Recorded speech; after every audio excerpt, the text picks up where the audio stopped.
Nah, bagaimana caranya Rasulullah makan ya, atau minum dulu ya. Pertama kali yang dilakukan oleh Rasulullah, kalau minum minum atau makanan yang panas-panas. Rasulullah tidak memakan atau minuman yang masih panas, yang masih ada uapnya. Kalau ada uapnya berarti masih masih panas, tubuh masih belum bisa ini, dia akan bisa membakar lidah dan membakar mulut kita. Jadi larangan pertama, kita kalau ada minuman yang masih panas, masih beruap, larangan pertama adalah dilarang untuk meniup. Nah, sekarang pertanyaan, kenapa kita tidak boleh meniup makanan? Mungkin kalau jawaban ini yang jelas, kita ikuti karena sunnahnya seperti itu. Lalu kedua, alasannya kenapa? Kita tahu kalau ada makanan masih panas, dia kan ada uap nih. Uap air itu kan rumusnya kan H2O ya. H2O tapi yang gas. H2O gas. Kalau kita tiup makanan, yang keluar apa? CO2. Sifatnya gas juga. Jadi H2O gas ditambah CO2 yang keluar dari mulut kita. Nah, itu menjadi H2CO3. Nah, ini sifatnya asam sekali. Dia sifatnya racun. Jadi kalau ada makanan masih ada uapnya, panas, kita tiup H2O gas plus CO2, dia menghasilkan H2CO3 yang sifatnya racun. Nah, racun itu nanti akan menempel pada makanan di bagian atasnya. Nah, kenapa hikmahnya? Kenapa kita kalau makan tidak boleh ditiup? Tunggu sampai uapnya selesai. Kira-kira ngelihatnya, lihat aja udah nggak ada uap baru bisa kita konsumsi. Oke. Nah, lalu kita ini kan lagi itu contoh Rasulullah kalau kalau minum tidak boleh tiup. Kedua, Rasulullah kalau minum dia tegukannya 3 kali. Minum 3 kali, selesai bernapas. Jadi tidak bernapas dalam ini, jadi minum 3 kali bernapas. Nah, hikmahnya apa? Kalau kita minum 3 kali, ingat tugas lambung adalah kalau kita minum, terutama minum air dingin ya. Kalau kita minum air dingin, kalau 3 gelas, maaf 3 teguk, kan jumlahnya sedikit nih. Bukan 3 teguk. Nah, lambung cukup waktu untuk memanaskan. Jadi air dipanaskan oleh lambung. Kalau 3 teguk. Tapi kalau dibalik, minum seperti onta. Masuk terus menerus, langsung masuk ke lambung. Jadi bukan air dipanaskan oleh lambung, tapi lambung didinginkan oleh air. Nah, ini yang berbahaya. Paham ya? Nah, kenapa onta bisa minum seperti itu? Manusia tidak boleh. Kenapa onta boleh minum seperti onta? Karena onta kalau minum masuknya tidak ke lambung, tapi kemana? Ke kantong. Kantong, dia punya kantong. Ya, dimasukkan kantong nggak masalah, kayak tangki, kita tangki mobil kan nggak perlu 3 kali kan, langsung aja kucurkan terus menerus. Karena apa? Karena masuknya ke tangki, ke tank. Nah, begitu juga kalau onta kalau minum dia masuknya ke tangki bukan ke lambung. Kalau manusia masuknya ke lambung. Jadi ingat kenapa 3 teguk? Karena dengan minum 3 teguk jumlahnya sedikit, lambung memanaskan air. Tapi kalau jumlahnya seperti onta begitu banyak, lambung didinginkan oleh air. Nah, ini yang berbahaya. Oke. Nah, tidak boleh tiup, diteguk 3 kali. Lalu kedua, Rasulullah kalau minumnya tuh kalau di Eropa nggak boleh, nggak sopan minum apa? Gitu apa namanya? Bahasanya? Diseruput ya, diseruput. Nah, minum diseruput kan kita nggak boleh ya, kalau di sini. Nah, Rasulullah minum pun sedikit-sedikit dengan diseruput. Artinya apa? Kalau kita minum diseruput kan kita, coba, kalau kita tadi mengeluarkan CO2, kalau narik apa? O2, oksigen kan ya. Nah, dengan diseruput, air tuh kita campur dengan apa? Oksigen. Oksigen campur dengan airnya. Jadi airnya menjadi air apa? Air oksi. Paham ya? Air oksi kan dijual kan? Air oksigen dijual kan? Nah, padahal nggak usah beli, tinggal minumnya diseruput aja. Jadi menjadi air oksi, ya. Nah, jadi semua sunnah-sunnah ada hikmah-hikmahnya, ya. Tadi tidak boleh tiup, mengandung racun, H2CO3. Terus apa lagi? Diteguk, jangan sampai seperti onta, karena kalau terlalu banyak nanti tubuh akan menjadi dingin. Ya. Gimana? Air hangat? Nah, tetap minumnya nanti kan tunggu tidak panas, tunggu dulu, minum tetap minta kita seruput, dengan kita seruput minimal kita mendapatkan airnya campur oksigen. Nah, ya. Oke, lalu yang ini lagi, yang lain-lain lagi ya. Minum tadi, coba yang ini. Oh ya, mengenai ini lagi. Makan, kita makan ya, mulai makan. Minum pun tidak boleh berdiri. Ya, minum tidak boleh berdiri. Kita harus duduk karena posisi berbeda. Ya, dengan posisi berdiri dan duduk. Kecuali Rasulullah mengatakan kalau minum air zam-zam. Ya, pertama kita walau alam, contohnya seperti itu. Rasulullah minum air zam-zam berdiri kadang-kadang. Ya, nah jadi memang struktur air biasa dan air zam-zam berbeda. Saya cerita mengenai air zam-zam dikit ya. Nah, kebanyakan kita kan berbicara kalau air di Indonesia yang sedang tren apa? Kangen water, terus apa lagi? RO, terus apa lagi? Oksi, ya. Nah, kebanyakan kalau kita rumus air yang baik itu ada 4 syaratnya. Ya, ada berapa? Ada 4. Air pertama yang baik adalah air banyak mengandung oksigen. Kalau banyak mengandung oksigen, kita kan minumnya diseruput saja udah banyak oksigen. Nah, air biasanya berubah menjadi elektrolit ya, elektrolit. Jadi dia pengantar ini yang bagus. Nah, kedua, kan kita kenal air RO di Indonesia ya. RO yang minimal mineral ya. Memang untuk orang-orang yang ginjal sudah parah RO bagus. Tapi kalau RO itu air yang minimal mineral ya. Untuk anak-anak yang tumbuh RO tidak baik. Nanti anak akan kekurangan mineral. Biasanya ciri-ciri rambut jadi pecah-pecah itu. Ciri utamanya itu. Jadi RO memang baik untuk orang-orang sakit yang sudah berat. Yang ginjalnya sudah tidak bisa menyaring, dikasih RO ya baguslah. Karena tugasnya jadi ringan. Tapi untuk anak tidak baik. Oke, tadi banyak mengandung oksigen. Jadi zam-zam air yang kandungan oksigennya paling tinggi. Ya. Terus kedua, air yang baik adalah air yang mineralnya kecil-kecil ukurannya. Ya, ukurannya kecil-kecil. Nah, contoh misalnya air yang ukuran kecil-kecil itu bisa untuk infus. Contoh misalnya air kelapa, bisa untuk infus. Prinsipnya sesuatu yang lebih kecil daripada darah, dia akan masuk ke dalam darah.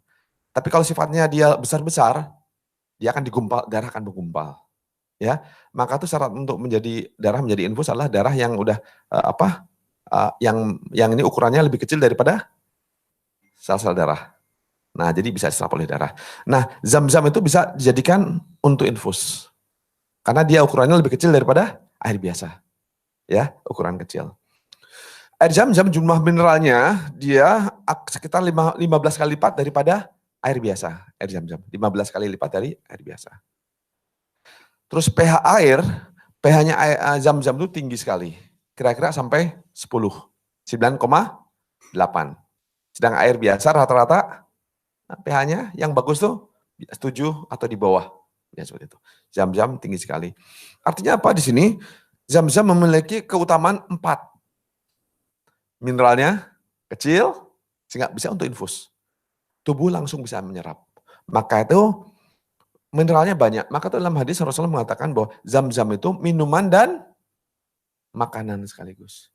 Ada seorang sahabat yang tidak punya makanan sama sekali 1 bulan, selama 1 bulan hanya minum air zam-zam saja. Kata Rasulullah, memang betul, zam-zam itu minuman dan makanan. Karena mineralnya tinggi sekali. Ya, karena ukuran kecil dia masuk ke dalam tubuh langsung. Kandungan oksigen tinggi dia bisa melancarkan metabolisme tubuh. Tadi pH-nya juga tinggi sekali. Nah, itu tidak bisa dikalahkan dengan air-air biasa. Ya, air di otak-atik manusia kan kita bikin 1 oksi saja. Ya kan? Kangen water misalnya dia pH-nya tinggi betul, tapi mineral tetap aja ukurannya besar. Jumlahnya tetap aja dikit. Ya, jadi jangan sampai kita terbalik situ. Jadi air zam-zam adalah air yang terbaik. Lalu kita untuk makan, ya. Selama ini kalau kita makan, pencernaan awalnya mulai dari mana? Kalau kita makan, dari mana awal pencernaan? Dari mulut. Dari mana lagi coba? Dari mana? Tenggorokan, manilaga. Awalnya dari mana? Hah? Lidah. Terus mana lagi coba? Ayo kita main kalau tebak-tebakan. Hah? Tenggorokan mana lagi? Gigi mana lagi? Awal pencernaan itu mulai dari tangan. Ya, bukan dari gigi. Dari mana? Dari tangan kanan. Karena tangan kanan mengeluarkan zat enzim untuk pembusukan. Ingat ya, untuk apa? Membantu pembusukan. Nah, artinya pencernaan itu kan, pencernaan adalah proses pembusukan ya. Waktu kita kecil. Dulu kalau kita makan nasi suka ngambil dari tempat nasi, boleh nggak pakai tangan? Jawaban orang tua apa dulu? Nanti nasinya basi, betul. Coba kalau tangan kiri, nggak basi. Nanti saya terangkan ke tangan kiri ya. Tunggu dulu, sabar dulu. Kalau kita pakai tangan kanan, nasi akan apa? Basi. Berarti semua orang tua bilang itu nggak? Nah, berarti udah mutawatir tuh.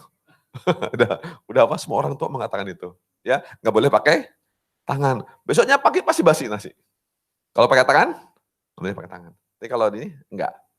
Ya. Terus kalau ini lagi juga sama. Kalau orang Padang, saya nggak tahu apakah sekarang masih dipakai.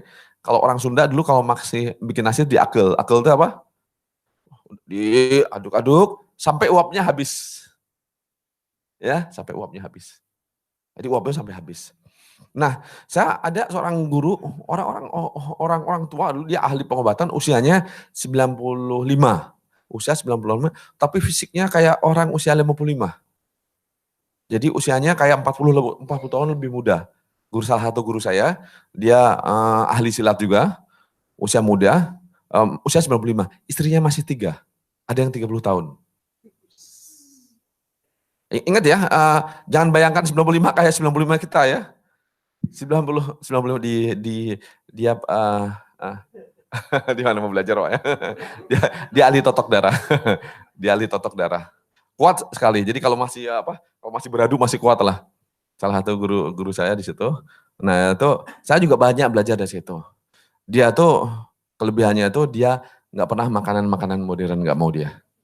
Gula, apalagi dia bilang, oh Coca-Cola saya nggak pernah seumur hidup. Makanan modern dia nggak pernah. Jadi makanannya terjaga dia. Nanti kita bicara halalan toyiban ya. Nah, di situ jadi 95 tahun tapi fisiknya luar biasa. Kalau silat berkelahi masih luar biasa lah ya. Istri masih 30 berarti kan 3 istrinya ya. Luar biasa loh. Ini di luar kebiasaan. Jadi sekarang yang normal itu siapa? Dia atau kita? Yang normal. Dia normal. Zaman dulu tuh seperti orang kayak dia normal. Udah punah. Ya, udah punah. Setelah kita yang di luar normal. Ya, kita yang cepat ketuaan. Jadi tua itu ada 2. Usia itu lihat dari biologis dan kronologis. Biologis dan kronologis. Kronologis itu ya lahir tahun 2000 berarti usia kita 18. Ikutnya gitu aja. Jadi ikuti tahun itu kronologis. Ya kan? Kalau tahun 2000 tahun 50 berarti usia kita berapa? 67. Ya kan? 68 ya. Itu kronologis. Tapi kalau biologis dilihat ada orang seperti guru saya, salah satu guru saya, dia usia 95, tapi kronologisnya berapa? 95, tapi biologisnya 50, 45. Karena punya istri 30 tahun ya. Usia 30 tahun. Jadi usia biologisnya masih muda. Nah, kalau kita usia 50 tahun, biologisnya biologisnya 70 tahun. Usia ya, kita kondisi terbalik sekarang. Jadi orang-orang seperti guru saya tuh dulu tuh kayak gitu semuanya. Jadi yang normal tuh kayak gitu. Ya, yang gak normal tuh kita. Apalagi generasi semakin turun semakin melemah. Generasi semakin turun semakin melemah. Maaf saya agak loncat-loncat dikit ya, kita bercerita bahwa zaman dulu anak-anak itu setiap bayi itu selalu dibedong. Tahu gak dibedong? Dibedong. Dibedong tuh diikat. Itu fitrah. Kalau kita mati diapain? Dibedong sama. Yang diikat apa? Kaki, apalagi lutut, terus tangan, terus kepala. Yang kelihatan kepalanya dibedong kan? Nah, itu fitrah. Dibedong itu fitrah. Sekarang, ya tapi kan kalau dibedong orang nggak bisa jalan, nggak bisa gerak. Betul nggak? Lihat contoh kalau di film-film pocong, gitu, masih bisa bergerak. Ya. Ulat punya tangan nggak? Punya kaki nggak? Bisa lari cepat nggak? Pakai apa dia? Tulang belakang. Ini yang kita salah. Tulang belakang. Jadi tulang belakang itu punya kekuatan luar biasa. Ular bisa lari cepat nggak? Cepat. Dengan apa dia? Tulang belakang. Inilah kekuatan yang kita lupakan. Ya, kekuatan tulang belakang. Maka itu kata Rasulullah, makan untuk apa? Cukuplah makan untuk menegakkan tulang belakang. Jadi makanan tuh untuk menegakkan tulang belakang. Intinya makan menghasilkan kekuatan. Bukan kenyang. Makan menghasilkan kekuatan. Makanlah untuk mendapatkan kekuatan. Dari mana kekuatan? Dari tulang belakang. Bukan dari perut. Tulang belakang. Dimakan tuh tulang belakang. Jadi orang-orang zaman dahulu yang dilakukan adalah tulang belakang. Coba, kata Rasulullah. Kata Rasulullah SAW, kalau kita apa? Ajarkan anak kamu apa? Berkuda, terus berenang, memanah. Kenapa hanya 3 itu? Ya, gulat juga ya. Tapi nanti di lain ini untuk anak-anak, ajarkan anak kamu dulu ya. Ajarkan anak kamu apa? Berkuda, berenang, memanah. Coba ya. Apa bedanya orang fitness dan orang berenang? Orang fitness dan orang berenang. Coba. Di dalam Quran, Allah menyebutkan dalam proses penciptaan manusia, Allah berbicara tuh kalau, ini masih kelihatan ya wajah ya. Nanti saya potong wajahnya nanti. Jangan dulu. Pegel juga duduk terus. Gak apa-apa, enak berdiri sama duduk. Ya, masuk ya. Oke. Nah, sekarang saya berbicara berkuda memanah. Apa bedanya berenang dan fitness? Orang kalau fitness, kan tulang tadi tulang ada berapa jenis? 2. Tulang apa? Tulang tengah sama tulang samping. Tulang tengah itu tulang belakang. Ya. Kalau tulang samping, rusuk dan tangan, pinggul dan kaki, itu namanya tulang samping. Quran menyebutkan 2 kali ya. Yang utama tulang mana? Tulang tengah. Ya karena itu yang diciptakan pertama kali. Tulang tengah waktu diciptakan, yang pertama kali yang sempurna mana dulu? Tulang ekor dulu. Baru ke atas, baru kepala. Terakhir sempurna. Jadi yang paling penting mana dari semua tulang? Tulang ekor. Terus naik ke tulang, terus naik ke kepala. Setelah itu tulang samping. Rusuk ada tangan, pinggul ada kaki. Jadi tangan tergantung pada rusuk, kaki tergantung pada pinggul. Maka tuh kemarin saya nangani ibu-ibu yang punya apa? Kaki nggak bisa 2 tahun nggak bisa sholat, duduk. Yang saya tangani pertama kali apa? Pinggul. Saya kendorkan tulang belakang. Jadi udah selesai, baru tulang diluruskan, udah bisa sujud normal, sholat lagi setelah 2 tahun. Ya, oke. Kembali lagi tadi kepada apa? Fitrahnya di bedong ya. Nah, kenapa di bedong? Kalau di bedong kan, kalau orang sekarang udah dokter semua sepakat seluruh dunia mengatakan bahwa bayi nggak boleh di bedong karena dia menghambat apa? Pertumbuhan perkembangan. Ya, jadi karena diikat tangan nggak bisa bergerak, kaki nggak bisa bergerak. Kenapa bisa pendapat kayak gini? Karena mereka fokusnya kepada tulang samping. Paham ya? Tulang samping. Kalau seandainya anak bayi di bedong, diikat kan? Bisa gerak gak? Bisa. Tulang belakang yang bergerak. Tangan nggak bisa, kaki nggak bisa. Kalau gatal dia geraknya gimana? Dia lihat ya. Orang-orang persilatan, walaupun tangan seperti ini, berkelahi nggak pakai tangan, dia masih bisa pakai apa? Tangan seperti ini, siku ya, dia masih bisa. Dia bisa apa? Gerakannya masih dengan apa? Tulang belakang itu gimana bisa gerakannya? Dia bisa. Dia bisa maju. Ya, maupun merembet dia bisa jalan. Bisa jalan. Dia semua bisa. Berguling bisa. Dia masih bisa berkelahi tanpa apa? Kalau dia, dan kekuatan tulang belakang lebih besar daripada tulang tangan. Kalau kita pukul dengan tulang samping, paling sakit luar. Tapi kalau dengan tulang apa? Tulang belakang, bisa kelempar, masuk ke dalam. Bisa kelempar. Ya, maka itu inti-inti kekuatan dalam bela diri itu ada di mana? Di tulang tengah. Nah, jadi dengan diikat itu masih bisa bergerak. Ya, dan tulang belakang itu penting. Tulang belakang kalau anak di bedong, dia tulang itu akan tumbuh dengan sempurna. Jadi udah besarnya tuh nggak mungkin ada penyakitan kayak sekarang ini. Ya, jadi anak-anak sekarang ini, karena kita ngikuti pola-pola yang dilakukan oleh pengobatan barat, bahwa anak tidak boleh dibedong, menghambat perkembangan, ya. Perkembangan tenang aja, udah tidur kan dibuka. Setelah itu bergerak normal lagi, lari-lari. Nah, tulang belakang kuat. Oke, saya nggak berbicara dalam tulang belakang. Saya lanjutkan tadi apa? 3 apa? 3 olahraga ya. Berenang, berkuda, memanah. Perhatikan. Nah, bedanya berenang dan fitness. Orang fitness itu yang dilatih otot mana? Otot samping. Jadi badannya otot berkembang. Jadi badannya apa? Kaku. Iya, rambu. Nah, orang fitness, coba maaf ya. Kalau orang fitness tangannya gimana? Bebannya semua double kan? Sama-sama? 2. Terus apa lagi? Dorong, angkat. Di alam, orang nggak ada yang berkelahi gini tuh nggak ada. Paham ya? Berkelahi gini tuh nggak ada. Ya, terus berkelahi apa lagi? Nggak ada berkelahi itu gini tuh nggak ada. Berkelahi itu sifatnya apa? Kalau kita dengan pedang, ya, yang pakai apa dia? Pakai apa namanya? Tulang belakang. Nggak ada fitness tulang belakang tuh nggak ada. Ya, nah itulah kelemahan-kelemahan. Kenapa saya banyak nangani anak-anak muda yang mereka berpenyakitan, padahal badannya berotot. Kesalahan di mana?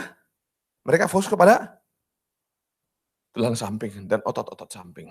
Tidak ada yang fokus kepada kekuatan tulang tengah. Ular tuh nggak punya otot samping, ya, dia punya otot inti, tapi bisa gerak cepat, ya. Kekuatan ada di tulang belakang. Oke, lihat bedanya dengan berenang. Orang fitness, oh ya, bebas ya.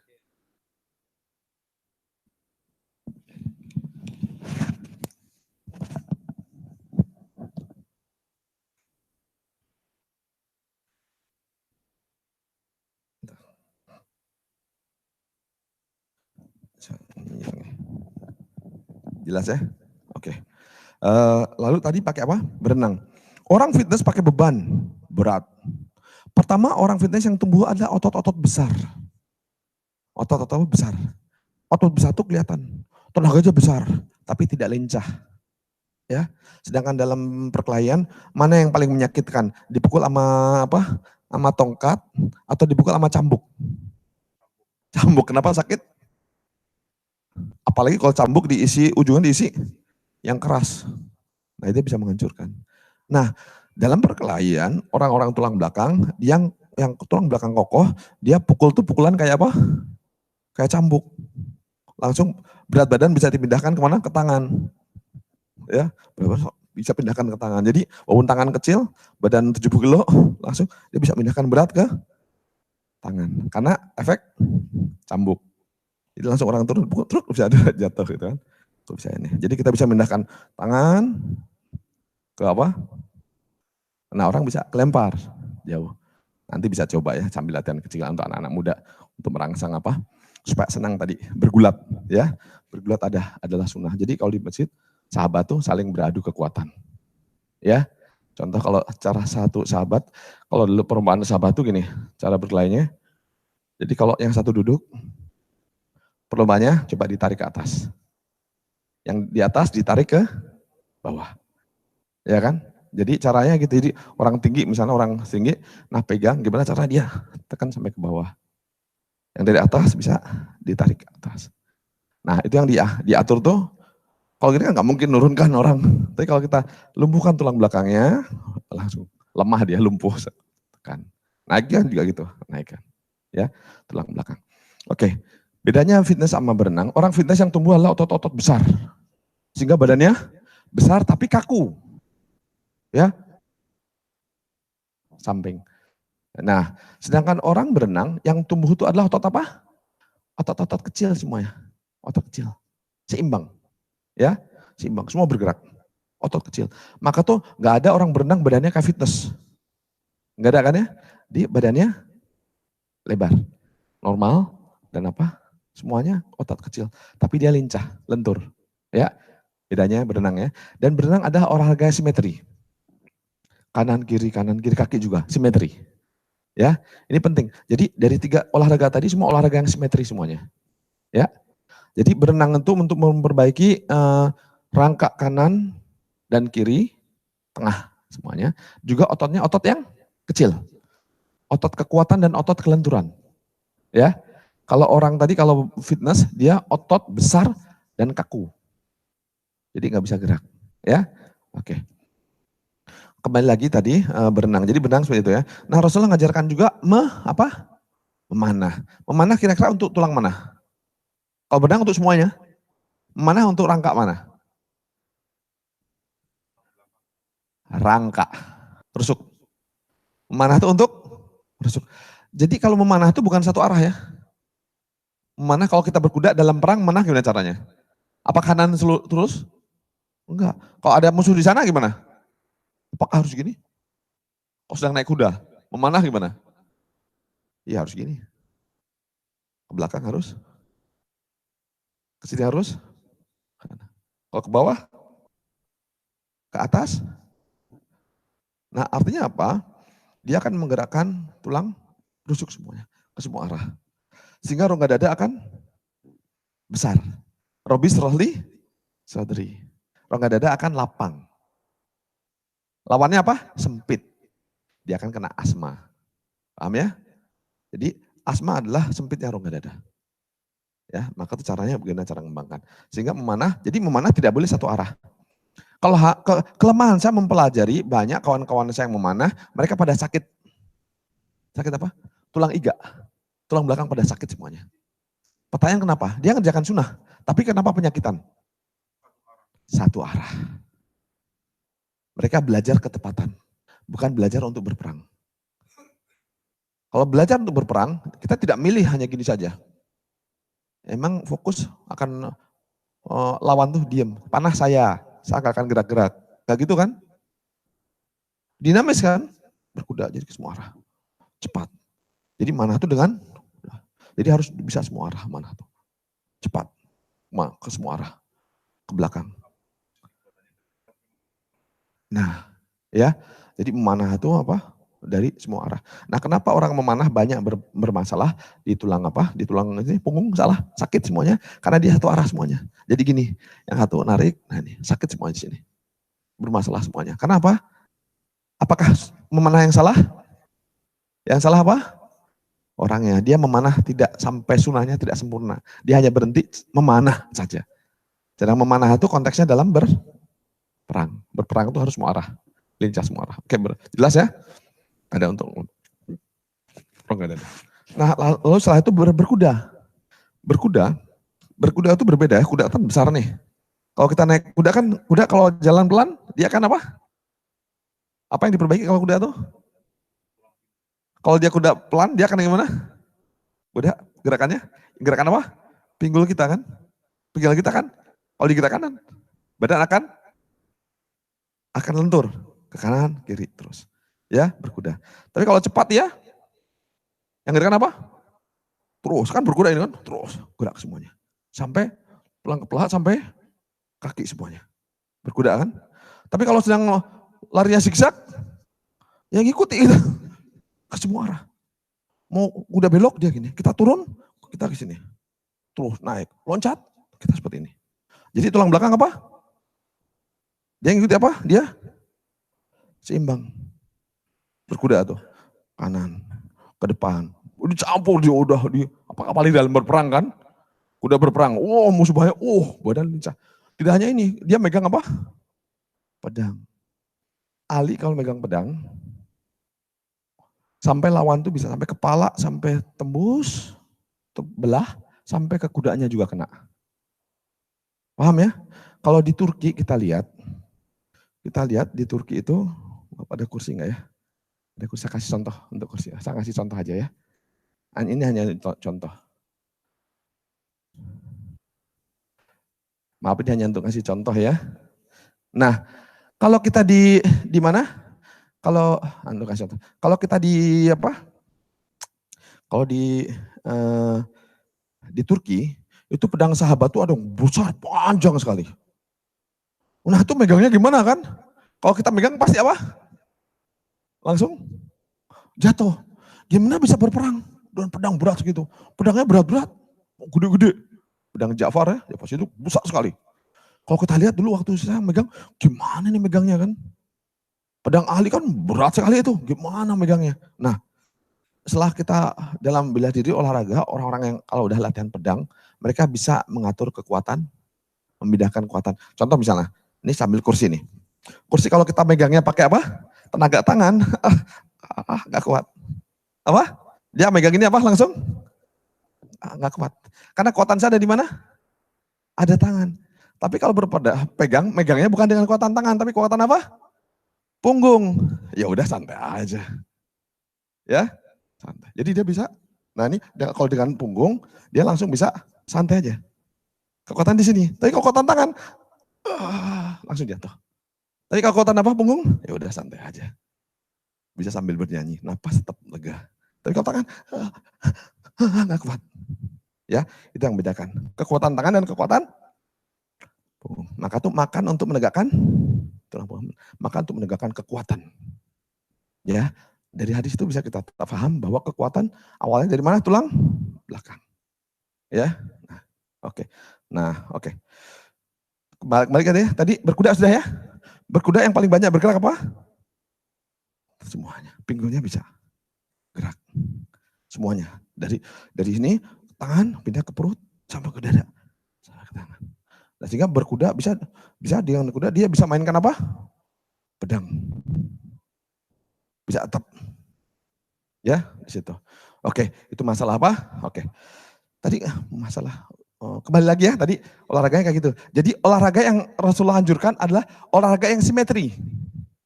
Ya, yang berkembang mana? Kanan dan kiri. Sekarang kita lihat kesalahan kita apa. Sambil contoh, saya berbicara masalah golf.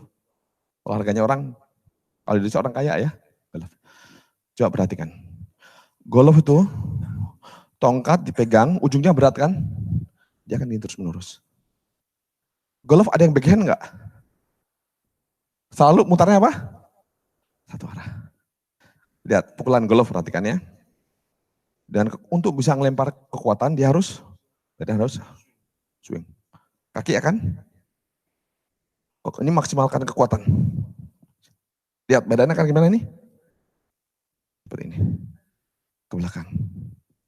Ya, seperti badannya. Nah, lihat perhatikan. Nanti lama-lama orang golf mukulnya berapa kali? 10 kali? Seumur hidup berapa kalau total? Ribuan, puluhan ribu, ratusan ribu kan? Bisa 1 juta mungkin enggak? Enggak mungkin ya? Bisa enggak? Ya, ratusan ribu lah ya, puluhan ribu. Nah, kalau puluhan ribu dibentuk kayak gitu, terus rangka kita akan berubah gimana? Akan gini. Mana yang ketarik? Ini sini.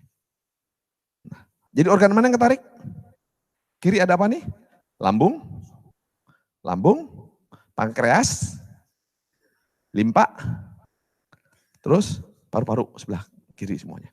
Nah, itu penyakit-penyakit. Jadi kalau orang-orang diabetes, dia punya bentuk kira-kira bentuknya bentuk orang golf. Paham ya? Orang diabetes, dia bentuk postur yang mirip-mirip orang golf. Saya nangani pasien-pasien di Sukamiskin.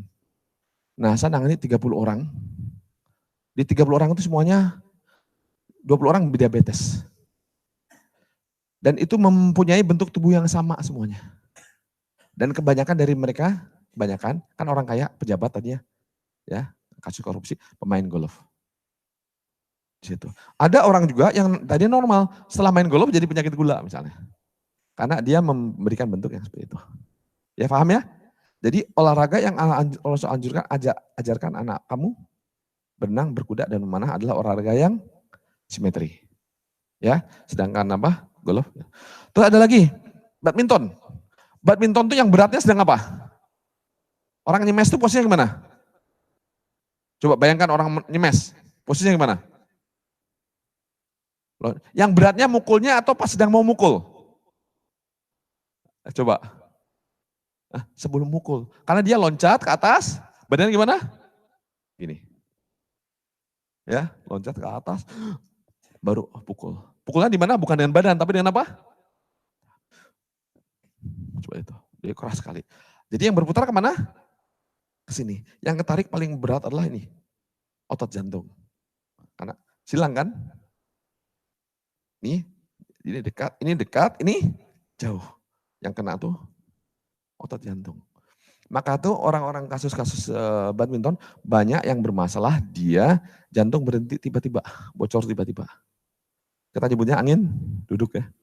Nah itu, karena pas beratnya sedang loncatnya. Ya, sehingga olahraga, maka tuh orang-orang yang kena badminton nggak bisa terdeteksi jantungnya, nggak bisa. Karena dia sedang biasa, ya jantung normal aja. Karena dia kenanya pas sedang loncatnya itu. Pas dia nggak loncat ya biasa aja jantungnya, nggak kelihatan. Nah mereka nyebutnya mati tiba-tiba kan, banyak gitu. Angin duduk di situ. Ya paham. Memang kematian Allah tentukan, ya. Tapi kalau pas mati sedang badminton, penyebab di situ. Ya, caranya itu bisa dipahami ya. Jadi olahraga itu berbahaya, yang tidak simetri. Lalu kembali lagi tadi olahraga untuk contoh ya. Sekarang kita kembali kepada makanan. Tadi awal pencernaan dari mana? Tangan, bukan dari mulut, dari tangan. Tangan ada enzim pencernaan. Ya, membantu proses pembusukan. Kalau istinja, cebok pakai apa? Pakai kiri. Kenapa? Kan yang megang untuk yang busuk-busuk nih. Artinya apa? Dia punya zat anti desinfektan, pembunuh kuman, bakteri. Ya, jangan dibalik. Kalau makan tangan kiri, nanti makan kita jadi awet. Diawetkan, ada pengawet. Jadi nggak busuk-busuk di perut. Ya, pakai tangan kanan untuk membantu proses busukan. Bayangkan kalau kita cebok pakai tangan kanan, udah punya zat pembusuk, megang busuk-busuk, udah baunya busuk terus nih. Nggak hilang-hilang. Kalau pakai tangan kiri, dia bau busuk nanti akan ternetralisir. Walaupun tangannya cuci yang nggak bersih, awal masih bau, tapi lama-lama akan hilang karena punya zat apa? Penetras, anti pembusukan. Ya, kiri untuk itu. Paham ya? Jadi makan tidak boleh tangan kiri. Ya, karena akan membantu apa? Membunuh bakteri. Dia pengawet. Ya. Jadi pengawet itu artinya apa? Pengawet itu? Pengawet artinya pembunuh bakteri ya, jangan lupa ya. Pengawet itu artinya pembunuh bakteri. Jadi makanan tidak awet. Sedangkan pencerna adalah proses pembusukan. Jadi kalau kita makan makanan pakai pengawet, ya, makanan itu susah dibusukkan di dalam perut, lama. Ya, coba kalau kita punya daging ayam misalnya, kita simpan berapa hari, sebentar juga busuk, pagi sore udah busuk. Tapi kalau pakai apa pengawet bisa lama sekali, bisa sampai 6 bulan. Terus kalau normal 3 jam langsung cerna, kalau pakai pengawet bisa berlama, nggak hancur-hancur. Maka hati-hati makanan pengawet, ya. Oke, tangan ya kedua. Terus lari dengan apa? Dikunyah. Coba jumlah gigi manusia ada berapa? 32. Macam-macam gigi kan ya? Gigi apa? Jari ada berapa? 8. Ya, 4. 8. Gigi taring? 4. Terus gigi geraham? Hah? Total 32 ya, coba dihitung. 4 tambah 8, 12. Sisanya berapa? Wah, hitungan sendiri ya. Hitungan 32 kurang itu aja ya. Kurangin 12, jadi 20 ada 4 jadi 55 ya. Oke, hitungannya gitu kira-kira ya. Oke. Sekarang untuk makan, kalau gigi harimau sifatnya semua apa? Gigi harimau. Taring semuanya kan ya? Makanannya apa? Daging. Kalau kita taringnya ada berapa? 4. 4 dibagi 32. Berapa persen tuh? 1/8-nya. 12,5%. Ya? 12,5%. Artinya makan daging harus berapa persen? 12,5. Ya, 1/8. Daging jumlahnya berapa?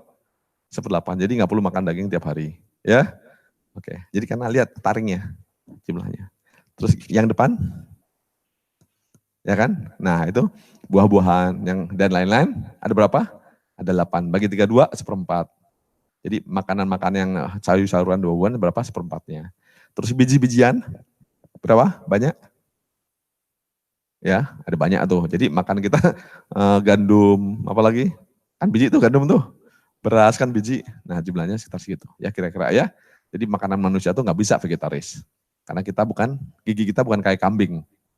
Ya, kita juga nggak bisa makan daging banyak. Karena apa? Kita bukan harimau. Ya, paham ya? Kita juga nggak makan biji, kita juga nggak makan buah-buahan aja. Sayur-sayuran kayak burung beo gitu kan ya. Karena kita juga punya apa?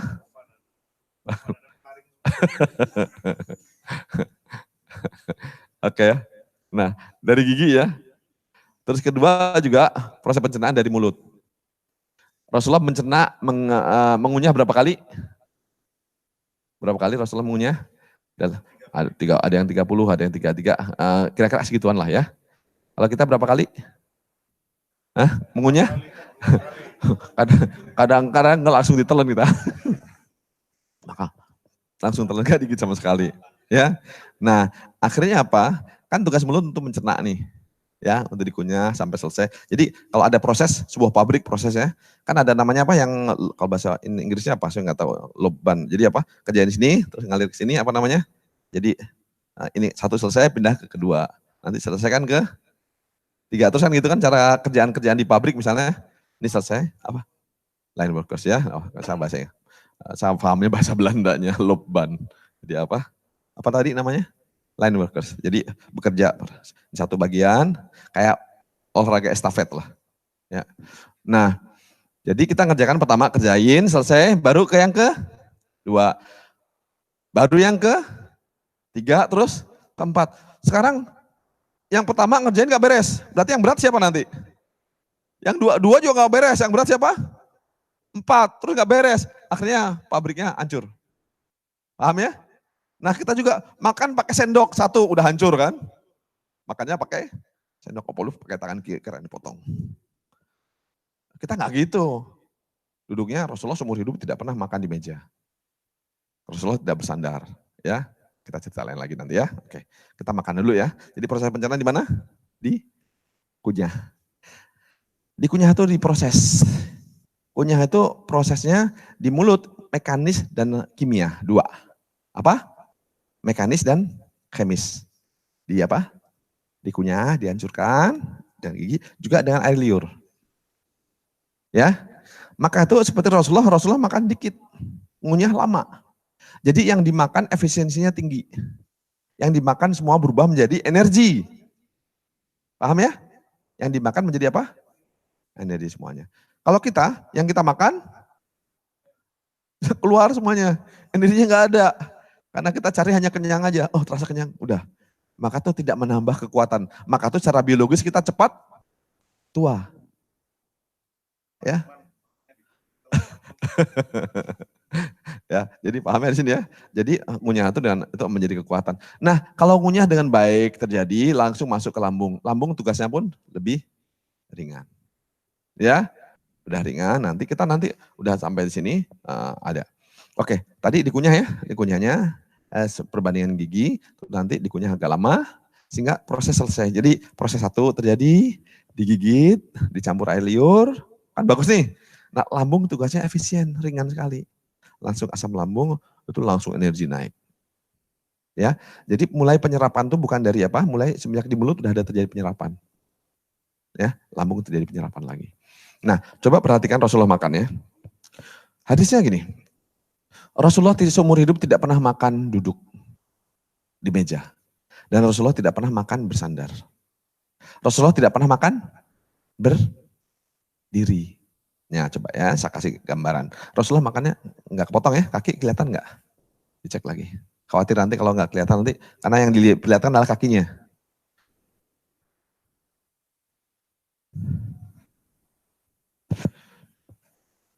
Kelihatan kaki? Atau dijauhin dikit aja?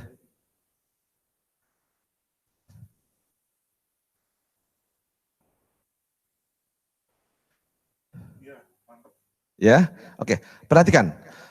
Rasulullah ini biasanya alhamdulillah yang banyak mengamalkan ini kebanyakan saya banyak belajar yang sunah-sunah itu dari kebiasaan Rasulullah itu dari orang-orang jemaah tabligh. Ya. Jemaah tabligh itu luar biasa dalam mengamalkan ini. Ya, saya kasih contoh ya. Orang jemaah tabligh kalau makan itu bersama-sama. Ya, 1 piring bersama-sama. Anak-anak, ini ya, perhatikan ya. Nah, makannya bersama-sama. Jadi mereka makan apa? Bersama-sama. Hadisnya gimana? Kalau yang paling terakhir, yang banyak berkahnya yang mana? Hah? Yang tengah dan paling akhir. Paling akhir. Kenapa paling akhir banyak berkahnya? Nah, kita kaji ya. Kan hadisnya itu, pertama imani aja. Maka tuh saya salut dengan orang tabligh itu nggak nunggu hikmah dulu. Ya, nggak nunggu apa? Hikmah. Tapi mereka iman dulu. Orang Islam tuh iman dulu. Kalau kita jangan nunggu hikmah, kita yakin Rasul bilang itu udah kerjain. Tapi jorok banget itu kan ya. Tenang aja. Bahkan kalau ini udah makan, mereka kadang siapa berbudu yang terakhir. Bahkan kalau enggak air masukin, airnya langsung dia di kokop. Kalau kita jorok banget itu kan ya. Oke. Kalau kita pakai akal kayak gitu, coba yang salah akalnya atau sunahnya? Akalnya yang salah, saya kaji ya. Kenapa? Oh, salah ya. Orang yang mengatakan jorok gitu kan. Pertama, dia makan pakai apa? Nampan. Coba perhatikan ya. Kalau kita makan, kan sunahnya, lihat. Saya terangkan duduk dulu ya. Nah, makan bersama dulu ya. Makan bersama. Nah di sana kalau orang kumpul, orang-orang jemaah tabligh datang ke suatu tempat makan dengan orang lokal. Dari Pakistan makan dengan orang bersama Indonesia. Dari Indonesia ke Pakistan makan dengan orang setempat. Orang Mesir, orang segala macam ya. Jadi ini, kalau saya orang Indonesia, tubuh saya udah terbiasa dengan jenis bakteri di Indonesia. Udah menyesuaikan. Saya udah imun dengan bakteri di Indonesia. Orang India, beda lagi kondisinya. Dia sudah imun dengan bakteri di sana. Ya, jadi dia punya imunitas. Imunitas ada di mana? Kebanyakan enzim, ya perut betul. Luarnya di mana? Di lidah. Apa? Di liur. Kalau makan bersama, jadi jemaah tabligh makan bukan pakai sendok, pakai apa? Pakai tangan. Kan ya? Kalau kita makan, masa makan dilempar? Enggak kan? Makan diapain? Dimasukin. Jadi akan bersentuhan dengan apa? Mulut. Ya, makan berhubungan dengan bibir. Ya, makan di situ. Ya. Nah, artinya apa?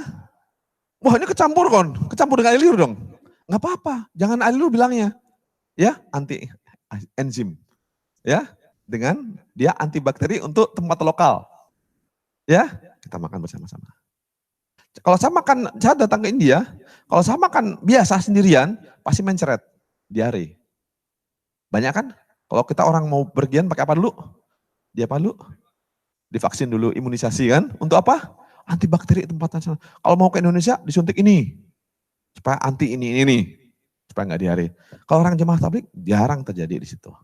Mereka harus pindah ke negara. Jarang terjadi mencret orang jemaah tabligh. Mencret jarang cerita di situ. Gimana? Oke, ya, paham ya. Jadi di situ mereka punya antibakterinya. Karena makannya bersama-sama, ya. Nah, sekarang perhatikan.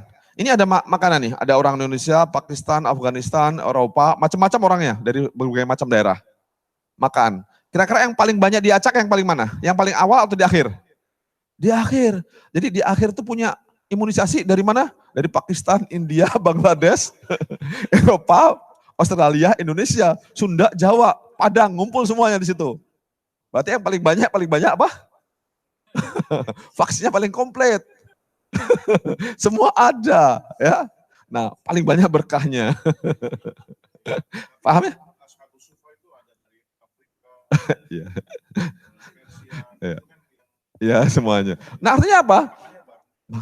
Nah, artinya apa? Mereka punya anti imun banyak semuanya. Jadi paling terakhir paling banyak apa? Paling diacak nih. Paling banyak apa? Paling kuat. Orang paling makan terakhir paling kuat. Maka tuh mereka nerima bukan dengan akal, tapi dengan iman. Udah terakhir, udah itu air, ada airnya kan pakai sayur tuh. Udah saya itu kalau ngeliat pakai akal, jorok banget itu kan. Tapi kalau pakai iman, pasti dia paling untung dia, paling banyak berkahnya, betul. Semua imun semua, ada 7 orang ngumpul di dia. Dia mempunyai 7 kekuatan.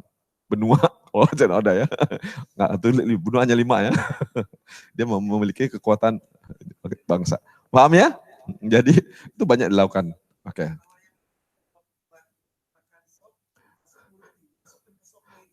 Enggak musuh, udah kita bicara yang biasa aja lah ya. Macam masa ada orang gitu sih. Pertanyaan nggak logis, udahlah ya. Gak usah jawab ya.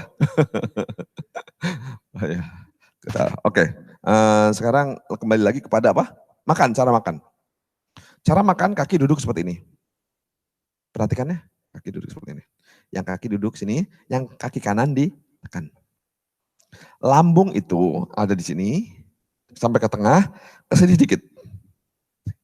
Jadi kalau dibagi 3, 2/3 di sini, 1/3 di sini. Kalau makannya ditekan, pakai kaki, diapakan jadinya? Yang 1/3 kita tutup. Ya, 1/3 kita apa? Tutup, yang tertinggal apa? 2/3. Kalau makan gini pasti 2/3. Paham ya? Kalau makan gini pasti 2/3. Kenapa sebabnya? Betul. Yang 1/3 kita amankan. Nggak boleh diisi. Ya. Jadi pasti 2/3. Paham ya? Coba. Jadi kalau saya duduk ini 2/3. Tapi kalau saya duduk ini penuh. Kalau saya duduk ini lebih penuh lagi. Masuk usus. Kalau bersandar bisa 200%. Berdiri. Apa nih? Berdiri bisa 300%. Kurang lambung. Paham ya? Jadi kalau tadi duduk tadi 2/3, ya. Makan sunnah berapa persen? 2/3. Kalau makan gini, full. Makan duduk, 100. Bersandar, 300. Berdiri, 300. Paham ya derajatnya? Nah kenapa Rasulullah tidak pernah makan di kursi? Ya, kita mau keren kan makan di kursi. Udah itu pakai apa? Pisau. Kiri. Wah, keren. Hah? Jahil. Ya, bukan keren, jahil, keterbelakangan. Ya, mundur ke zaman jahiliyah. Ya. Iya, ya bisa jadi karena mereka jahil. Ya, iya, hanya karena Islam belum sampai saja. Insyaallah ya, tugas kita menyampaikan. Tapi yang menyampaikan juga dengan hikmah, dengan salah satu memberikan hikmah itu memberikan apa? Pemahaman. Jadi sebetulnya umat Islam tuh gampang. Kalau mau kalau mau nulis tulisan-tulisan untuk dapat doktor ya, gampang sekali. Hadisnya gini, udah fokus gitu aja, pasti menemukan hasilnya. Karena hadis itu wahyu, dia bercerita akhir. Paham ya? Jadi kalau kita kan, kita fokusnya di akhir, dikembangkan ke bawah. Nah pengobatan saya juga gitu. Saya sifatnya bukan mencari sini yang banyak di Vergen, 1000 uji, tapi untuk menuju ke satu titik. Saya nggak mengerjakan. Saya ngerjain dari akhir. Saya memulai dari akhir. Baru saya urai. Akhirnya ketemu di situ. Paham ya? Maka tuh saya banyak menemukan tuh penemuan hampir ratusan. Kenapa? Kalau saya jujur, dunia jujur, udah nggak tahu saya udah berapa ratus dapat hadiah Nobel. Dalam bidang kesehatan. Karena temuan banyak. Tapi saya tidak mengatakan penemuan. Umat Islam tidak pernah mengatakan penemuan. Karena apa? Saya kasih contoh. Kalau saya berdiri di belakang Di belakang tembok ini. Bisa nggak ngelihat masjid ini? Nggak bisa. Saya nggak ngelihat apa-apa. Tapi kalau saya berdiri di sini, kira-kira berapa item yang bisa saya lihat? Ada 100? Bisa 1000? Bisa. Ya, sebutin warnanya bisa 1000, lebih dari 1000. Berarti saya dibandingkan dengan orang di belakang tembok ini, saya bisa minimal bisa berapa? 1000 temuan. Karena saya ngelihat. Sekarang pertanyaan, apakah saya menemukan? Enggak. Yang betul apa? Mereka berdiri di tempat yang salah. Paham? Kita berdiri di tempat yang benar. Ya, kalau kita berdiri di tempat yang benar, kita bisa melihat semuanya. Paham ya di sini ya? Nah, jadi kita bukan melakukan penemuan. Oke. Kembali lagi, diulang lagi ya. Tadi sampai mana tadi? Makan ya. Oke. Makan udah jelas tadi ya? Posisi kayak gitu. Nah, 2/3 sampai bisa banyak. Oke. Terus yang terakhir kita untuk orang jemaah tabligh tadi makan dengan bersama-sama ya. Jadi yang terakhir yang paling banyak apa? Berkahnya. Jadi lukanya kayak gitu ya. Nah, terus mereka mereka pada bepergian. Kita kalau bepergian setempat udah menceret kan. Ya, kalau mereka pindah terus. Itu kebanyakan aman. Nah, oke, dari kebiasaan itu ada lagi yang diinikan lagi adalah cara buang air besar. Nah, kita tahu di manusia itu kandung kemih itu ada di sebelah tengah ke kanan dikit. Kandung kemih. Tapi kalau rektum, usus besar, kan ke sini. Usus besar, terus ke sini. Usus kecilnya ada dari sini pindah ke sini, ke tengah, baru ke anus. Jadi usus besar ada di mana? Sebelah kiri. Usus besar yang rektum itu yang untuk menuju anus. Usus besar menuju ke anus namanya rektum. Lalu kalau kandung kemih ada di sebelah mana? Agak tengah, agak kanan dikit. Maka itu kalau untuk kencing itu, ini saya banyak belajar dari orang ini ya, ya kita kan jongkok misalnya jongkok ya. Nah di sini, mereka pakai apa? Kalau kencing kanan tekan. Ya. Kanan tekan sehingga apa namanya? Menekan apa namanya? Kandung kemih. Jadi keluarnya full. Enggak tersisa. Dipencet. Ya. Udah selesai. Kalau ini ditekan tengah. Langsung diurut. Jadi bersih kandung kemih, ditekan sini, diurut. Jadi kandung kemih bersih, enggak tersisa, tengah ditekan, ditarik keluar, ditekan keluar semuanya. 3 kali. 1, ditekan kandung kemih, ditekan tengah, langsung diurut. Tidak akan tersisa, tidak ada najis tersisa. Paham ya? Tapi kalau kencing berdiri, ini nggak tuntas. Habis selesai sholat, masih netes. Ya, maka tuh celana suka netes kan? Apalagi kuncingan tempat duduk toilet tuh kan ya. Nah kita nggak bisa sampai tuntas. Bisa nanti kalau di celana dalam tuh suka ada apa? Kalau celana dalam putih, nah kelihatan nanti ada kuning-kuning. Nah di orang-orang yang tidak, orang Islam relatif celana dalam lebih bersih. Ya, karena dia kalau ngerjakan sunnah ya, bukan orang Islam biasa. Kalau kencingnya sama dengan orangnya sama-sama aja. Ya, kalau kencingnya berdiri, tidak tuntas. Nah situ. Nah jadi kalau ini sama, ini seperti ini. Jongkok di sini. Ya. Kalau BAB ke sini. Yang ditekan apa? Rektum sampai tuntas. Ya, karena rektum ditekan habis, enggak tersisa di rektum. Tapi kalau kita duduk, BAB duduk, tersisa rektum, enggak ada nekan di sini. Tersisa kotoran, enggak keluar. Maka tetap tertinggal di situ. Ya. Bedakan ya. Jadi maka tuh kebiasaan Islam tuh unggul, Islam tinggi. Di situ. Oke, itu dari kebiasaan untuk sampai BAB. Terus ada lagi, jelasan ya cara makannya. Lalu yang ada yang menarik di sini adalah ini saya mengenai makanan ya. Rasulullah makan. Saya berbicara masalah halalan thayyiban. Ini hari ini kita nggak ada praktek ya. Kita berbicara apa? Ini saja ya. Ilmu-ilmu saja ya. Oke. Mengenai makanan. Rasulullah kalau makan seumur hidup, ingat ya, seumur hidup Rasulullah SAW tidak pernah makan 2 protein hewani digabungkan. Protein apa? Hewani. Contoh, yang penting hewan. Protein hewani. Ya, perhatikan. Telur hewan bukan? Hewani. Daging? Hewani. Nggak pernah digabung. Ayam? Hewan. Kambing? Hewan. Nggak pernah digabung. Paham ya? Susu? Hewan. Daging? Hewan. Nggak pernah digabung. Seumur hidup. Ya, kalau kita gimana? Di piring? Kalau para semanan, telur, rendang, ayam bakar, udah asam urat semuanya.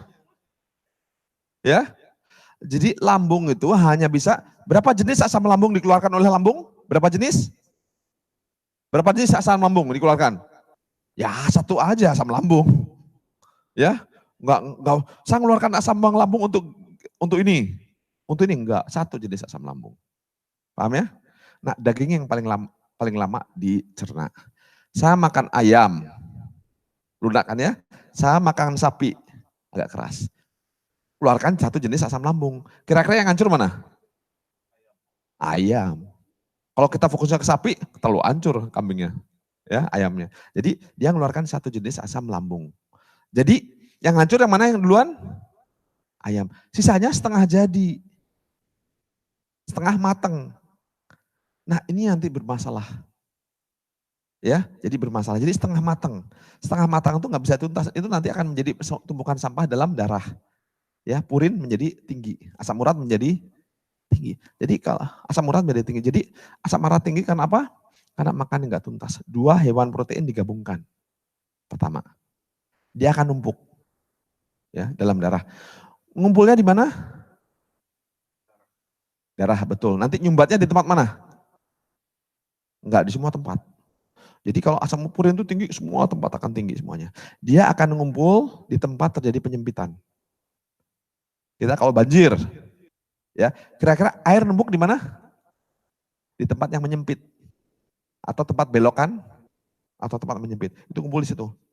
Sampah kan kalau dalam banjir, di selokan ada sampah banyak nih. Sampah akan ngumpul di mana? Tempat sempit atau tempat belokan. Paham ya? Atau tempat perputaran. Itu pasti ngumpul di situ. Nah, asam urat tinggi dalam darah, dia akan berhenti di tempat di mana terjadi perputaran. Orang yang kakinya tadi kayak seperti ibu kemarin ya, yang kakinya melintir ke sini kan tidak pelintiran. Dia akan ngumpul di tempat melintir. Ada kaki yang kakinya ujungnya jempolnya belok. Dia akan ngumpul di situ. Kalau di sini sakit karena dia kenapa dia ngumpul di situ? Karena dia memang bermasalah di ankle-nya misalnya apa di daerah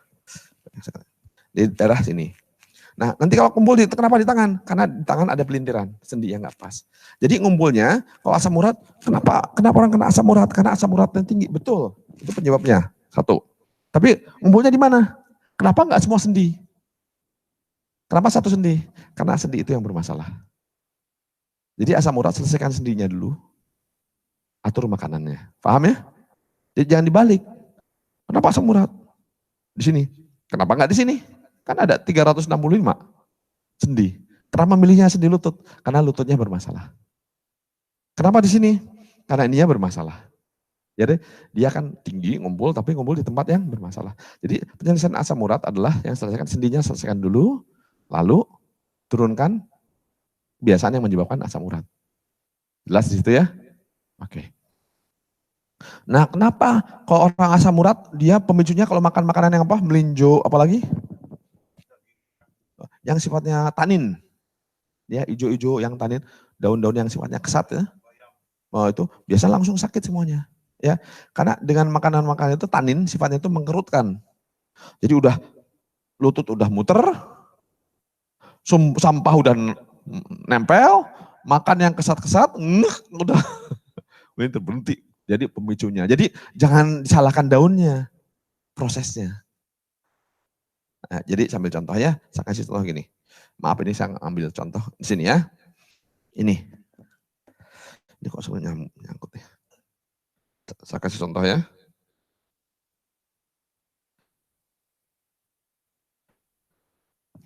Ini contoh misalnya ada ini. Ini udah hampir jatuh kan ya. Nah ini ya. Ini kalau gini jatuh enggak? Enggak. Saya ambil sini. Ya. Oke. Ya. Ke sini. Sini. Satu. Jatuh.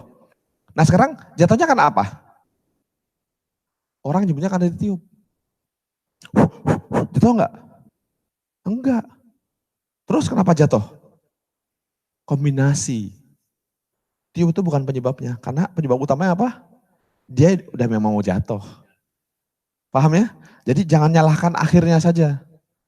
Jangan salahkan finishing touch-nya. Ini penyebabnya, bukan. Penyebabnya memang sudah punya potensi untuk itu. Paham ya? Cara berpikirnya berbeda ya. Jadi jangan salahkan finishing touch-nya, akhirnya. Karena dia hanya apa? Pukul palu saja. Jadi asam urat juga sama. Penyebabnya bukan yang hijau-hijauan. Bayam, melinjo, bukan itu. Penyebab utama apa?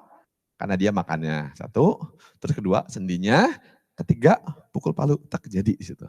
Ya paham ya? Nah, selalu penyakit kayak gitu, jangan pernah berpikir apa? Yang akhir itu penyebab utama, dia hanya itu saja. Oke. Tadi asam urat. Rasulullah tidak pernah makan seumur hidup apa? 2 protein hewani digabungkan. Ya, binatang laut sama yang lain, ikan sama ayam sama kambing. Terus ada 2 lagi sekarang. Ada daging kambing, ada gulai kambing. Rasulullah juga tidak pernah makan. Sate dan gulai itu nggak pernah. Yang satu direbus, satu dibakar intinya. Kalau direbus, strukturnya gimana? Lembab, empuk. Kalau dibakar, kering. Nanti kalau di sana berbeda juga, menghasilkan asam urat juga. Rasulullah tidak pernah gabungkan. Kita kalau makan sate dan gulai. Ya sate dan gulai. Ada. Sate pasangannya tuh dengan acar. Maka tuh nanti kalau orang tua makanya makan buah dulu supaya enggak darah tinggi. Enggak apa-apa orang tua makan kambing, tapi makannya apel dulu. Ya, buah dulu. Timun dulu. Udah itu baru makan kambing nggak apa-apa, ya nggak akan tinggi. Oke, triknya di situ, kuncinya ya. Jadi bukan salin kambingnya, cara makannya. Orang ahli surga itu makannya apa? Buah-buahan, setelah itu baru daging. Ahli surga, paham ya? Jadi nggak akan darah tinggi. Siapa yang darah tinggi di sini? Yang udah nggak berani makan kambing.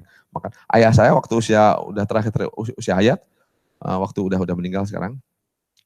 Waktu dulu awal takut makan kambing. Udah gini kalau saya bawa kan, saya selalu buah dulu. Saya bawa timun dulu, Ada acaranya, udah makan ini dulu, makan apa? Timun dulu. Udah timun satu habis, nah baru kasih sate. Ya udah nggak apa-apa, nggak naik. Tadinya takut kan, udah makan aja, takut. Udah makan aja, udah enak makan 3 kan. Nggak naik, kan dia seneng sate kan. Udah itu nambah 5. Nggak sakit, ini juga nambah 10, udah jadi normal lagi. Di akhir aja tetap sehat ya, karena kambing penambah darah yang utama ya, asal cara makannya diatur. Nah, tadi udah selesai tadi cara makan Rasulullah apa tadi? Tidak mencampur protein. Terus kedua ada lagi nih makanan. Di Mesir itu yang paling terkenal apa? Dengan piramida kan ya. Di dalam piramida apa? Ada apa namanya? Ada mumi. Mumi itu bisa diawetkan kan? Jadi mumi itu bisa diawetkan berapa? Mayat normal busuk berapa hari? 2 hari udah busuk. Kalau mumi sampai ribuan tahun nggak busuk-busuk. Jadi teknologi orang Mesir zaman dulu yang paling tinggi lah teknologi pengawetan mayat. Ya, teknologi pengawetan mayat. Ya, mayat kalau mati busuk kan ya. Tanam buah kalau dipetik busuk berapa hari? Busuk ya 3 hari udah busuk tomat kan ya. Nah, tapi ada tomat yang bisa lama nggak busuk-busuk. Berarti diawetkan atau ada teknologi yang lain ya. Nah, teknologi pengawatan berkembang di Mesir. Nah, waktu itu Rasulullah pernah dapat makanan para raja. Berarti makanan olahan ya. Kalau sekarang mah makanan tart. Kan di sini banyak dijual tuh. Di supermarket yang jual makanan olahan semuanya. Kan enak rasanya. Ini campur ini, di otak-atik segala macam. Nah, Rasulullah dapat makanan itu semuanya dapat makanan. Oh ya kembali lagi tadi ya. Sebelum ini saya berbicara halalan toiban ya. Kambing halal kan? Ayam halal. Ya. Kambing, ayam halalan toiban, kambing halalan toiban. Tapi kalau digabungkan halal tapi tidak toib. Rasulullah hanya makanan yang halalan toiban. Apa yang dimakan Rasulullah halalan toiban. Ya, yang dimakan halal dan toib semuanya. Nah, Rasulullah dapat makan olahan dari Mesir. Kalau dulu kan perjalanan panjang nih, pakai apa? Unta, bisa sebulan lah ya. Nah, sampai di Madinah dikasih makanan. Makanan enak. Sahabat mengatakan ini oleh-oleh untuk Rasulullah, ini makanan para raja. Rasulullah tidak makan. Tapi sahabat makan dibiarkan. Tidak melarang. Artinya makan olahan adalah halal enggak? Halal, tapi tidak thayyib. Jelas ya? Jadi makan olahan itu halal. Jadi jangan tulis makanan halalan tart, halalan thayyiban enggak mungkin. Selama ada gula yang dibuat enggak mungkin halalan thayyiban. Ya? Jelas di sini ya? Terus ada lagi, Rasulullah dikasih makanan impor. Pas dikasih makanan, semua sahabat makan. Rasulullah enggak. Kenapa jawaban Rasulullah? Tidak tumbuh di negeriku. Artinya dia makanan apa? Impor. Karena bukan makanan lokal. Ya, makanan apa? Tidak tumbuh di negeriku. Jadi makanan impor itu halal bukan? Halal, tapi tidak thayyib. Ya, apa? Nah, pasti ada, udah di otak-atik. Pertama. Dan kedua Rasulullah makan makanan lokal. Kenapa makanan lokal? Kalau saya makanan apel yang tumbuh di Indonesia, tanahnya sama dengan saya. Udaranya sama dengan saya. Ya, elektromagnetisnya sama dengan saya. Haraknya sama dengan saya. Udara sama. Dia tanaman itu menghirup udara yang sama, air yang sama, semua sama dengan saya. Jadi kalau saya makan kompatibel. Tidak ada terjadi clash di tubuh. Nyambung, udah nyambung aja semuanya. Paham ya? Kalau impor, contoh misal apel dari, tapi ingat dia bukan haram ya. Bedain bukan haram, hanya enggak thayyib saja.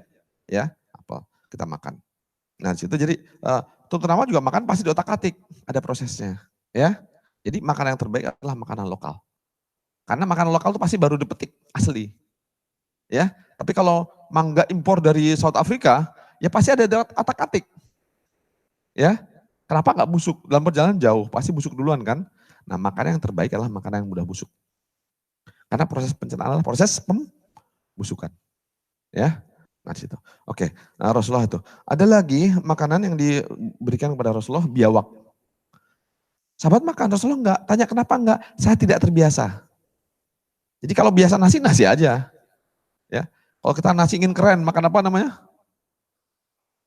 Nasi kebuli. Kalau belum biasa orang sakit perut kan. Jadi makanan tidak terbiasa membuat tubuh juga harus disesuaikan. Oke ya, itu dari makanan. Insya Allah hari ini sampai jam berapa udah cukup ya? Waktunya udah terlalu sore. Oke. Kalau kita berbicara diet hitung aja jumlah gigi kita. Ya, kita nggak bisa makanan vegan, vegetaris, karena kita punya taring. Ya, kita bukan sapi, kita bukan harimau. Ya, kita juga bukan burung yang makan biji-bijian. Jadi kita komplit di situ ya. Jadi makan yang ini udah diet yang paling bagus adalah dietnya Rasulullah. Jadi kalau berbicara diet, lihat aja Rasulullah cara makan.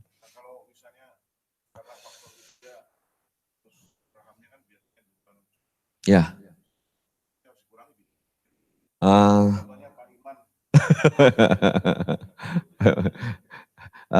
Jadi kalau waduh pertanyaan agak ini ya. Saya jawab deh. Terus terang saya belum berdalam sejauh itu. Ya. Jadi Rasulullah mengatakan. Jadi permasalahan kalau gigi kosong yang salah tuh bukan makanannya, tapi berarti usia biologisnya kecepatan. Ya. Jadi jangan salahin makanannya. Jadi kenapa hadisnya nggak ada? Karena zaman Rasulullah bisa jadi giginya kuat semua ya. Jadi kita yang salah. Jadi perlu tanya ahlinya. Kalau kasusnya gini gimana? Saya hanya mengkaji yang zaman dulu saja yang ada. Ya, oke. Insya Allah demikian. Coba apa lagi yang saya sampaikan? Mudah-mudahan nggak ada pertanyaan mungkin masih ada sebelum kita tutup apa?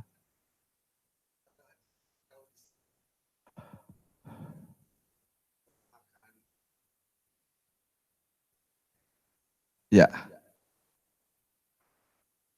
Oke.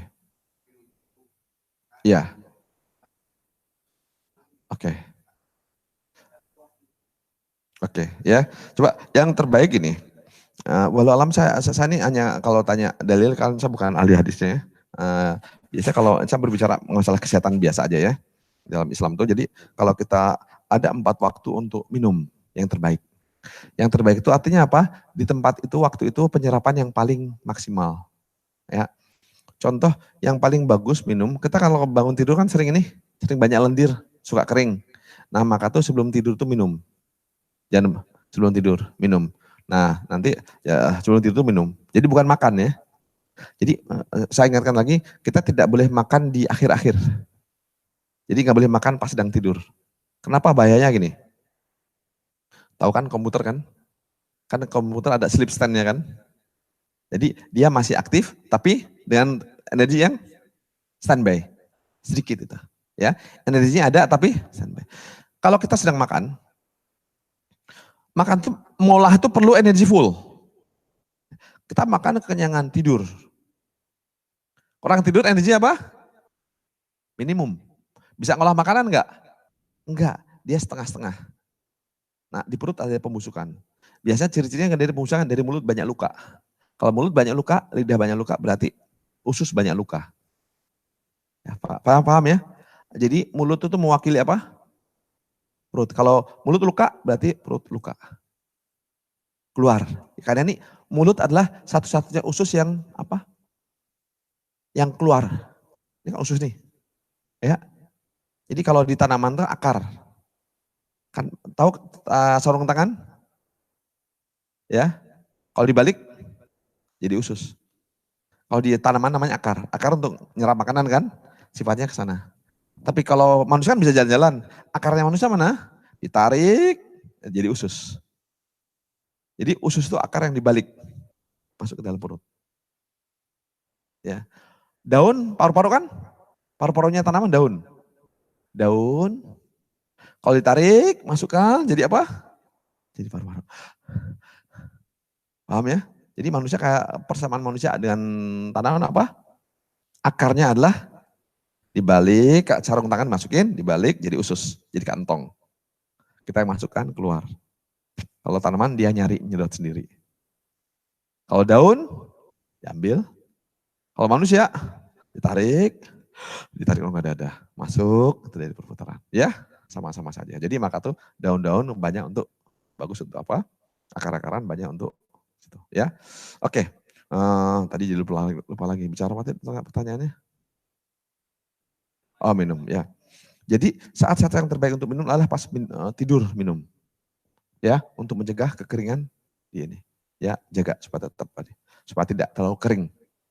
Terus satu lagi, bangun tidur. Bangun tidur langsung minum karena di sana pas tubuh udah sedang kering, pas itu penyerapan paling bagus. Minum langsung terserap semuanya. Terus kedua, kalau kita mau minum sebelum mandi. Sebelum mandi. Ya, kalau kita sebelum mandi minum dulu. Minum dulu. Kenapa? Kalau kita minum masukkan cairan ke dalam tubuh. Yang bahaya itu kalau kita sedang sedang mandi, kita kering, tidak minum. Nah, banyak orang stroke terjadi pada di kamar mandi. Pas kena air, dingin tiba-tiba, dia urutannya tidak dari kaki, dari ke atas. Ya, langsung Nah, kan kalau air dingin kita siramkan di dalam tubuh, otomatis tubuh akan menghangatkan kan? Nah, pas cairan kosong, nah itu yang menyebabkan bermasalah. Jadi masukkan cairan dulu. Mandi. Nah itu, dan setelah itu sebelum makan. Ya, sebelum, satu lagi terakhir. Jadi 3 sebelum, 1 sesudah.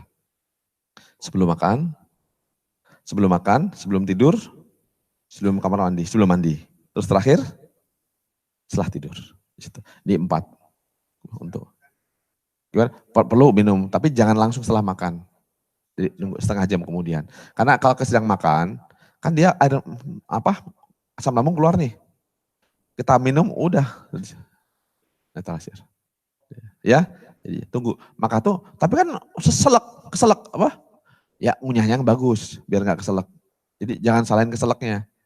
Karena ngunyahnya yang suruh 3 kali hanya sekali. Nah jadi keselak kan. Nah maka jadi banyak sunnah kita tinggalkan. Jadi kalau kita makanan seperti yang Rasulullah itu akan menghasilkan menguatkan tulang belakang, akan menghasilkan tenaga. Ya, bukan kenyang, tapi tenaga, kekuatan. Ya, insya Allah kita tutup. Nggak ada pertanyaan lain ya?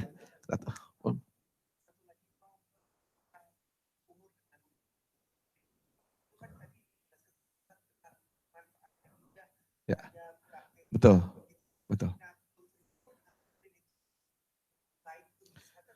Nah, kita tuh di dalam Islam kita tidak pernah berperang dengan bakteri. Ya, kita nggak pernah berperang dengan bakteri. Kita berkawan. Ya, tinggal minum aja, masukkan, selesaikan kena asam lambung. Ya, minum saja. Jadi semua zat-zat kimia pada prinsipnya ada efek ke tubuh. Pencernaan tuh mulai dari tangan, udah mulai. Tangan pegang dengan makanan, dia udah tahu. Dia punya zat sensor segala macam, kebutuhannya apa, garamnya sekian, ini sekian, tubuh air dulu udah menyiapkan. Jadi, tubuh itu satu paket. Kalau kita nggak merasa, udah dipegang dia tahu kadarnya.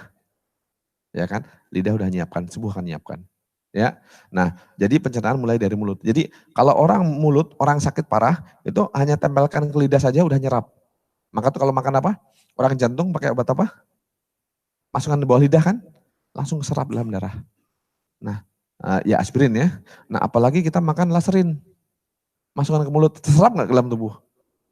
Ya, jadi merusak semuanya. Jadi bakteri itu bukan musuh kita.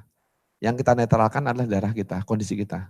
Ya, jangan pernah salahkan jamur. Yang disalahkan apa? Lembabnya. Kita nggak mungkin berperang melawan jamur, suatu yang mustahil. Ya, lembabnya kita hilangkan. Begitu juga kondisi manusia, jadi bukan itu yang kita selesaikan adalah kondisi tubuh kita sehatkan. Ya, mungkin kalau ke sini kita kebanyakan nanti nggak akan habis-habis. Sekarang udah jam 8 ya. Kita tutup insya Allah. Alhamdulillah. Assalamualaikum warahmatullahi wabarakatuh.